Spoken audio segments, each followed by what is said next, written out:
سلام دوستان گرامی، با کانال آشپزی خاتون همراه باشید. آموزش امروز بورانی اسفناج. مواد لازم رو نوشتم، میتونید مشاهده بفرمایید. اسفناج رو پاک کرده شسته و خرد میکنیم. حالا در ظرف مناسب میریزیم و روی شعله ملایم قرار میدیم. اگه دوست داشتید میتونید یک قاشق روغن هم بهش اضافه کنید دوستان. من رژیمی درست کردم. اگه مدام هم بزنید نیاز به اضافه کردن آب هم نداره. اینطوری کارتون راحت تر پیش میره چون اسفناج خودش آب میندازه.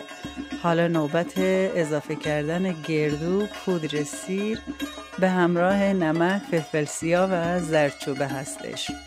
اضافه میکنیم و مقداری تفت میدیم تا از خامی در بیاد و آب اسفناج هم کاملا کشیده بشه.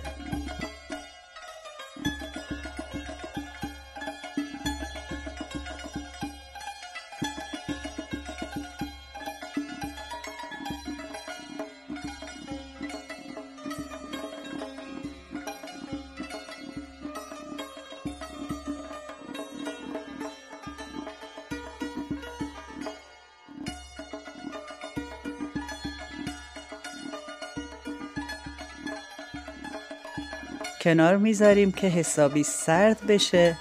بعد از سرد شدن اسفناج میتونیم با ماست چکیده مخلوط کنیم و با نعنای تازه و گردو و مقدار گل محمدی تزیین کنیم. امیدوارم شما هم درست کنید و دوست داشته باشید و از من حمایت کنید. لطفاً لایک یادتون نره. سپاسگزارم.